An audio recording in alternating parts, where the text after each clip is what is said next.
ഇങ്ങ എന്താ ഇങ്ങ വന്നേ വായേട്ടാ. അവര് അപ്പുറത്തെ ആൾക്കാർ. അവരപ്പുറത്തെ ചേട്ടൻ ഇങ്ങോട്ട് വന്നാലേ പറയാൻ പറ്റും. അല്ല അതുകൊണ്ട് അളിയനകത്തുണ്ട്. അത് സാരല്ല. ഇവിടെ ഇരിക്കും. ഞാനിന്റെ സ്പോൺസറാണ്. അതുകൊണ്ടാണ് പറഞ്ഞത് ഇരിക്കും ഇങ്ങോട്ട്. ഇരിക്കാം. അതെ ഇവിടെ കിടന്നേ. കൈ എന്താ വിറയ്ക്കുന്നത്? എന്റെ അല്ല ചേട്ടന്റെ കൈ വിറയ്ക്കാൻ. പെണ്ണുങ്ങളെ കണ്ടിട്ടില്ലേ?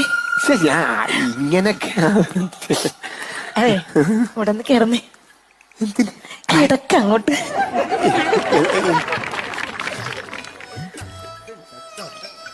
ആ വെന്റിലേഷൻ കണ്ട?